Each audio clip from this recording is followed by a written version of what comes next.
도착해보니 제가 찾는 호텔은 보이지 않고 그냥 시골 마을이었습니다. 분명 버스에서 내리면 쉽게 찾을 수 있다고 했는데 말이죠. 느낌적인 느낌으로 버스에서 잘못 내린 것을 직감했죠. 일단 멘붕이 와서 영상이 없습니다. 그래서 결론부터 말씀드리면 잘 가긴 했습니다. 오슬롭에 도착했을 때 핸드폰 배터리가 없어서 호텔 주소를 찾을 방법이 없었습니다. 정말 멘붕이었죠. 심지어 호텔 이름도 가물가물했습니다. 그렇게 몇 분을 고민하는데 마침 지나가는 오토바이 택시가 제 앞에 서더군요. 그래서 저는 고래상어 투어 보려고 여기에 왔는데 내가 예약한 호텔이 보이지 않는다고 이야기했더니 여기가 아니라 다음 마을이라고 합니다. 이름은 타나완. 그렇습니다. 오슬롭 고래상어 투어는 오슬롭에서 하는 게 아니라 오슬롭에 있는 타나완이라는 곳에서 하는 겁니다. 오슬롭은 맞는데 다른 동네라는 거죠.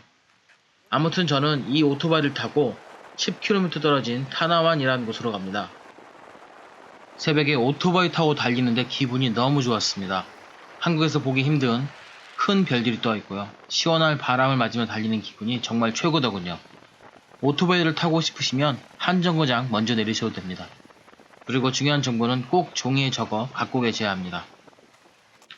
숙소에 도착했습니다. 가격은 세금 포함 하루 26,000원입니다. 숙소는 문이 닫혀 있었지만 두드리면 열린다고 했습니다. 살짝 두드리니 경비 아저씨가 나오네요. 그리고 경비 아저씨가 체크인도 해주고 방도 안내해줍니다.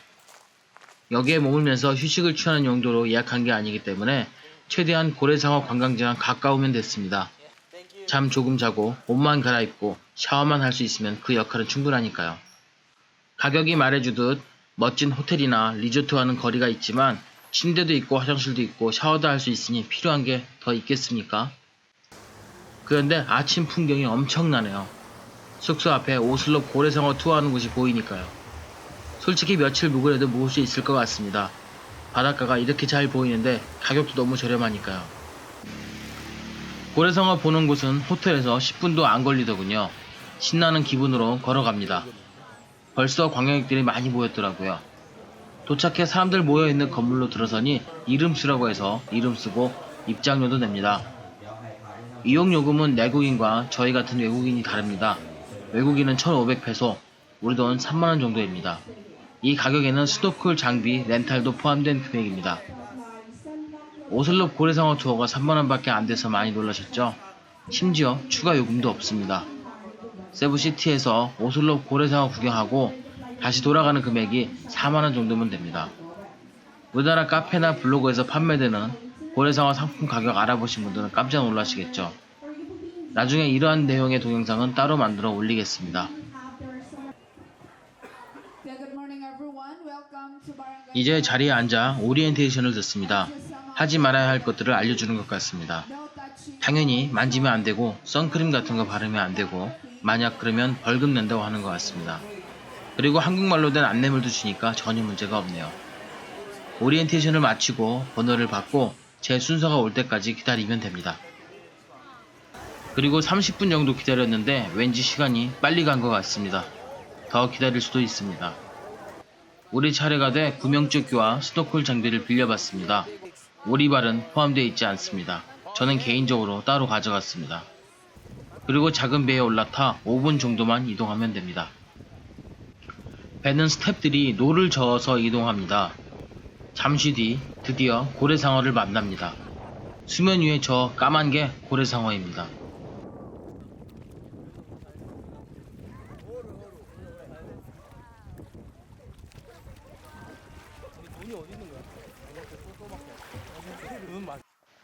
배가 멈추고 저희도 물속에 들어가 고래상어를 자세히 구경합니다. 너무나도 환상적인 장면이 연출됩니다. 이렇게 큰 고래상어가 눈앞에 있다니요.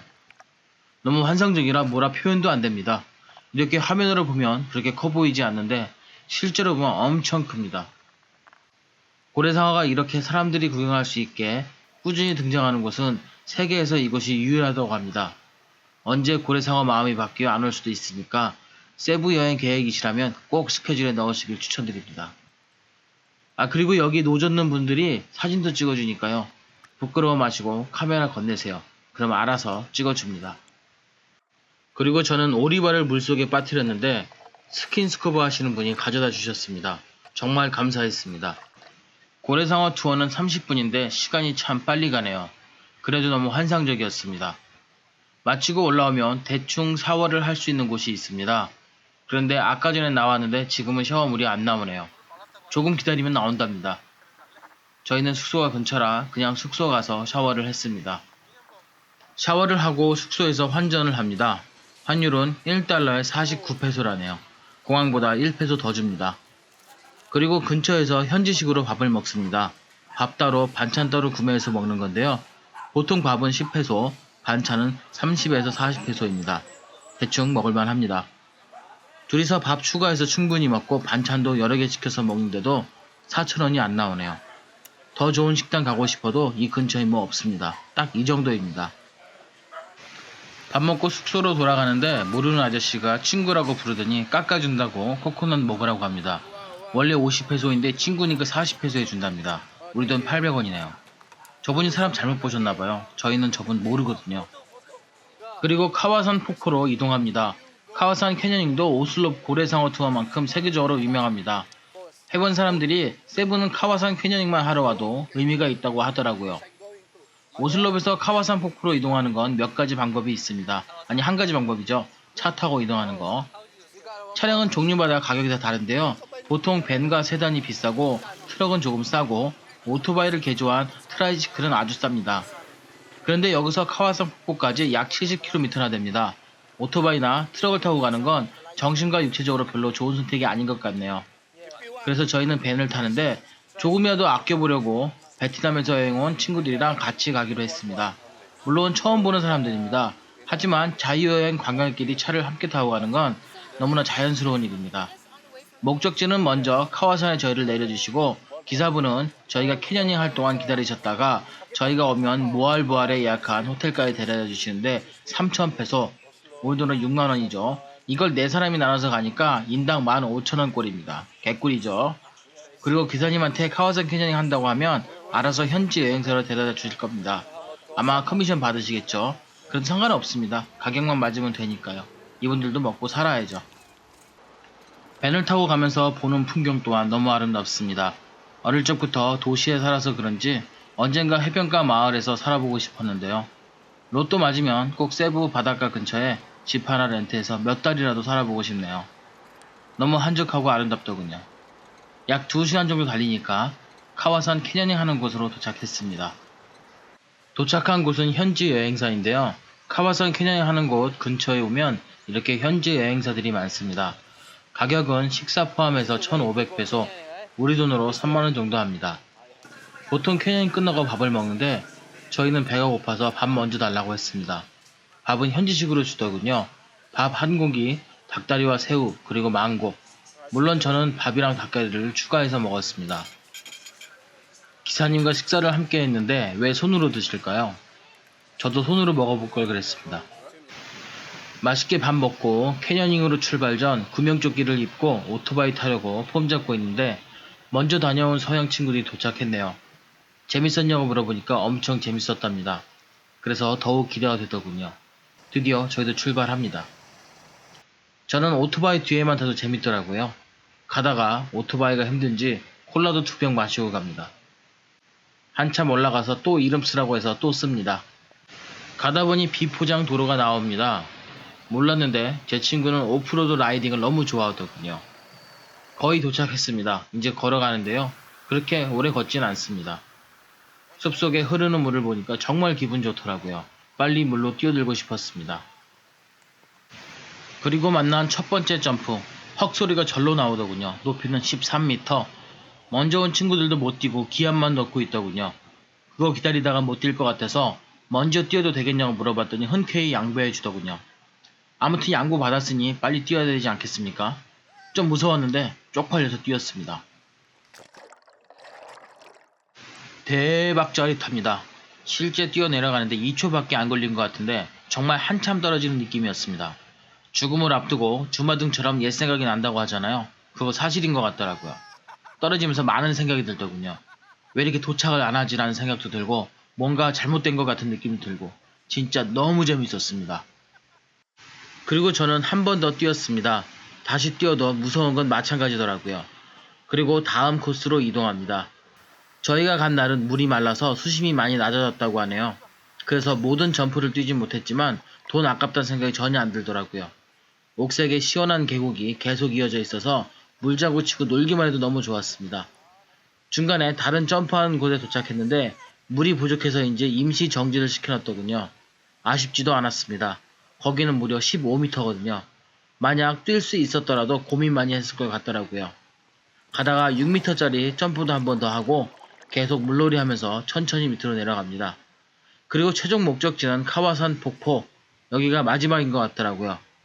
이미 많은 사람들이 있었는데 한국 사람들이 가장 많았습니다. 여기서 밥 먹는 사람들도 많고요. 잠깐 더 놀고 이제 내려갑니다. 가면서 경치 구경하면서 걷는데 너무 기분 좋더라고요. 그렇게 우리가 출발한 곳에 도착해 저희를 기다리시는 기사님을 다시 만납니다. 기사님은 다시 저희를 태우고 모알모알로 데려다 주십니다. 돈 주고 하는 거긴 하지만 그래도 고마운 건 고마운 거죠. 예약해둔 모알모알 호텔에 가기 전 마을 시장에 들러 과일을 좀 샀습니다. 전체적으로 엄청 쌉니다. 솔직히 망고나 아보카도 이런 거 우리나라에서 비싸잖아요. 근데 1kg에 120페소니까 우리 돈으로 2,500원 정도 합니다. 망고 1kg면 4개 정도 되고요. 뭐 우리나라에서 파는 망고의 4분의 1 가격인 것 같습니다. 저는 망고를 골랐는데 친구는 두리안을 고르더군요. 그리고 저보고 이거 못 먹을 거라고 하는데 먹을 수는 있었습니다. 다만 돈 주고는 절대 안 사 먹을 것 같아요. 마치 음식물 썩은 냄새가 납니다. 그런데 맛있다고 합니다. 희한한 혀를 가졌어요. 아무튼 저는 조금 먹고 친구에게 모두 양보합니다. 망고는 정말 맛있습니다. 역시 현지에서 먹어야 제맛인 것 같습니다. 그리고 호텔에 도착해 체크인을 합니다. 이곳은 세금 포함 하루 45,000원짜리입니다. 호텔은 좋은 수영장을 가졌고 라이브 공연도 하는 곳입니다. 방은 역시 저렴한 가격에 수렴합니다. 그래도 잠잘 곳 있는 게 어딥니까? 바닷물과 계곡물에 쩔은 몸을 따뜻한 물로 샤워하고 옷을 갈아입고 리셉션에서 다음날 할 호핑 투어를 예약합니다. 총 5명이 탈 수 있는 프라이빗 보트로 예약했는데 2,500페소로 우리 돈 5만원 정도 합니다. 물론 섬 입장 비용은 각 100페소, 우리 돈 2,000원 정도를 인당 따로 지불해야 한답니다. 처음 해보는 호핑 투어라 벌써 기대가 됩니다만 남자 둘이 하는 호핑 투어가 재미있을지 의문입니다. 그리고 모알보알에서 세부로 갈 수 있는 밴을 렌트할 수 있는데 시간은 3-4시간 걸리고 2,500페소로 약 5만원 정도라고 하네요. 너무 비싸서 역시 버스 타고 가야겠어요. 밴을 렌트해서 가도 버스랑 걸리는 시간은 비슷하답니다. 그렇게 호핑 투어만 예약하고 밥을 먹으러 걸어 나가봅니다. 호텔에서 조금 걸어 나가보니 식당이 있는데 꼬치집이었습니다. 꼬치집이 아주 흔한데 숯불에 구워 먹는 꼬치라 아주 맛있어 보이더라고요. 그래서 저희도 여러 개 골라봤습니다. 닭고기, 돼지고기가 부위별로 꽂혀 있고 가격도 매우 저렴했습니다. 비싼 꼬치가 1,000원 정도.